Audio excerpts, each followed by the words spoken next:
Hello friends, welcome back to this channel. दोस्तों, इस video में हम बात करने जा रहे हैं टाटा पावर लिमिटेड के लिए। लेकिन दोस्तों, आगे बढ़ें उससे पहले आपसे दो रिक्वेस्ट करना चाहूँगा कि अगर आप चैनल को फर्स्ट टाइम देख रहे हैं, सब्सक्राइब करके बेल आइकन को हिट कर लीजिए और डीमैट अकाउंट ओपन कराने के लिए एक डिस्क्रिप्शन बॉक्स में लिंक दिया गया है। दोस्तों, टाटा पावर लिमिटेड आज 225.00 की प्राइस के ऊपर ओपन होने के बाद 236.30 का हाई बना चुका है और 217.50 का लो। 17 crore 31 lakh 759 total volume generate हुआ। मार्केट कैप है इस कंपनी की 933 करोड़ रुपए और 228.25 के ऊपर अभी ये ट्रेड हो रहा है। 0.65% गिरावट के साथ कंपनी का 52 वीक लो 51.65 का एंड हाई है 267.85 का।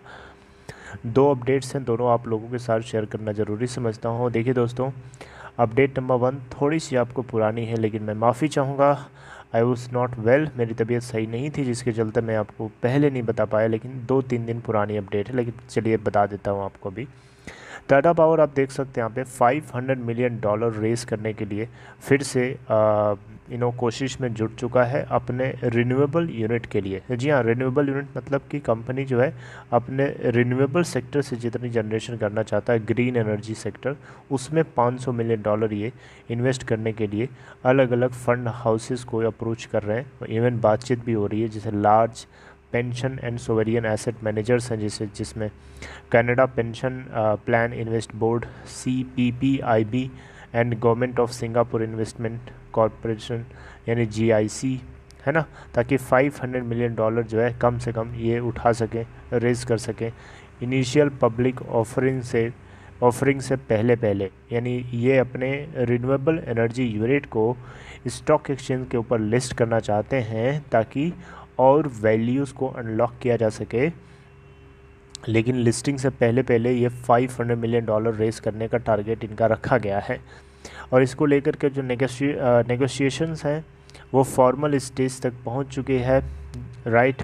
और दोस्तों, इससे पहले ही आपको ये भी बताया था कि टाटा मोटर टाटा ग्रुप का ही पार्ट है, तो टाटा मोटर ने $1 बिलियन, जी हाँ $1 बिलियन 7,500 करोड़ रुपए के आसपास का अमाउंट TPG इन्वेस्टर से रेज करने के लिए ऑलरेडी बातचीत जो है कर चुका है। और राइट, तो दोस्तों यहाँ पे जो है उसमें $1 बिलियन जो रेज़ किया जाएगा इलेक्ट्रिक व्हीकल सेगमेंट में माइनॉरिटी स्टेक बेच करके किया जाएगा। ये चीज़ मैंने आपको सेपरेटली अलग वीडियो के जरिए बताई हुई है, राइट। तो यहाँ पे US एंड सोवेरियन फंड्स जो है यहाँ पे मिडिल ईस्ट से जो हैं ये एक्सप्लोर कर रहे हैं अलग अलग इन्वेस्टमेंट्स ऑप्शन को लेकर के टाटा पावर के रिन्यूएबल सेक्टर के अंदर, क्योंकि उनको भी पता है देश की सबसे बड़ी पावर यूटिलिटी कंपनी है टाटा पावर और जो कुछ आगे कदम लिया जाएगा उसमें ये लीड कर रहा होगा, राइट। तो हर कोई लीडर को पसंद करता है, लीडर में ही एंट्री करने की कोशिश करता है। That's why people are trying. यहाँ आप देख सकते हैं टाटा पावर लिमिटेड की जो रिन्यूएबल, राइट, टाटा पावर की जो रिन्यूएबल ऑपरेशनल कैपेसिटी है 2.6 गीगावाट है अक्रॉस 11 स्टेट्स। विंड एनर्जी जिसमें 32% है और सोलर एनर्जी 68% के आसपास है। 82% ऑफ पोर्टफोलियो जो है operational for more than 3 years, 16% operational for 1 to 3 years. $6.6 billion का investment Indian renewable energy sector के अंदर हो सकता है अप्रैल से लेकर के जुलाई दिस ईयर तक, मतलब हुआ है अभी तक।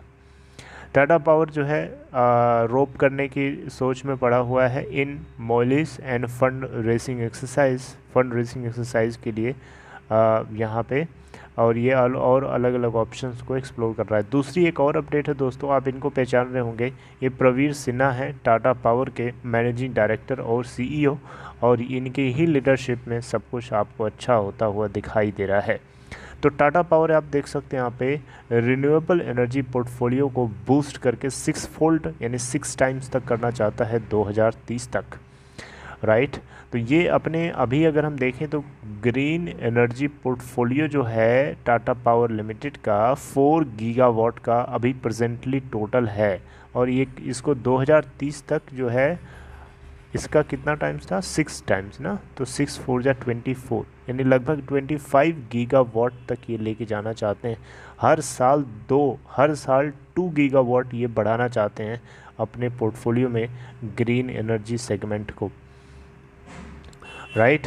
तो दोस्तों यहाँ पे अगर आप देखें तो टाटा पावर की जो सीईओ और मैनेजिंग डायरेक्टर हैं प्रवीर सिन्हा, इनका विज़न काफ़ी तगड़ा है और इसी के चलते आप ये देख पा रहे हैं ये सारी चीज़ें मटेरियलाइज होती हुई दिखाई दे रही हैं। 24/7 रिन्यूएबल सॉल्यूशन प्रोवाइड करना चाहते हैं और इनका इरादा है कि ऐसे देश जैसे यूरोप हैं जहाँ पे क्लाउडी डेज जनरली होते हैं, स्नोफॉल होता रहता है, ऐसी जगहों पे सोलर इंटेंसिटी उतनी ज़्यादा नहीं होती है, तो ऐसे देशों को हम ऐसे जगहों से इलेक्ट्रिसिटी प्रोड्यूस करके ट्रांसमिट कर सकते हैं जहाँ पे सनराइज़ तगड़ा होता है, इंटेंस होता है, काफ़ी ज़्यादा इंटेंस सोलर रेडिएशंस वहाँ गिरती हैं। जैसे हमारा देश हो गया, ऐसे और भी कंट्रीज़ हैं जहाँ sun intensity, sun light intensity is very high, तो हम वहाँ से वहाँ ट्रांसमिट कर सकते हैं। तो ये एक बढ़िया अपॉर्चुनिटी की तरह देख रहे हैं प्रवीर सिन्हा जी, राइट। तो दोस्तों ये बात जो है आपको जो है पता होनी चाहिए। देखिए मैं आपको टाइम टू टाइम हर चीज़ अपडेट करने की कोशिश करता हूँ, कोई कसर छोड़ने की कोशिश नहीं रहती है, लेकिन क्या करें, अब तबीयत मेरी ख़राब हो गई थी बीच में, इसलिए मैंने आपको चीज़ें नहीं बता पाया टाइमली, कुछ एक दो दिन मिस हो गया। बहरहाल कोशिश करूँगा कि ऐसा ना हो।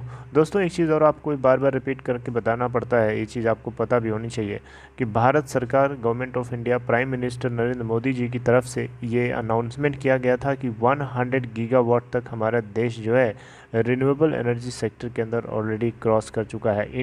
It announced in August that total installed renewable energy capacity in India had exceeded 100 gigawatt, और ये 450 गीगावाट तक पहुंचना चाहते हैं, 2030 तक का इनका टारगेट है।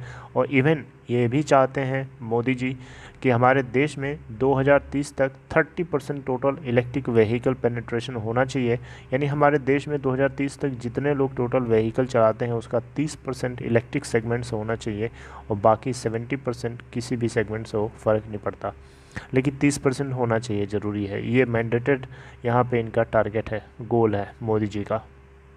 तो कहीं ना कहीं इस गोल को अचीव करने के लिए टाटा पावर का बहुत बड़ा रोल होगा, रिलायंस इंडस्ट्री का भी बहुत बड़ा रोल होगा, इसी तरीके से जो टॉप मोस्ट कंपनीज हैं इन सभी का बहुत बड़ा रोल होगा।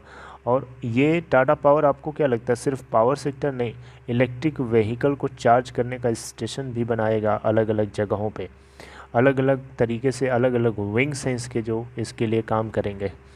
तो दोस्तों ये एक अपडेट थी टाटा पावर लिमिटेड को लेकर के, 2 खबरें एक साथ मैंने आपको बताने की कोशिश करी। अगर आपको ये कंटेंट अच्छा लगा हो, इस वीडियो को लाइक और शेयर ज़रूर करिएगा और अपना ख्याल रखिए। मैं आपसे आगे नेक्स्ट इन्फॉर्मेशन के साथ मिलता हूँ नेक्स्ट वीडियो में। Take care friends, have a nice day.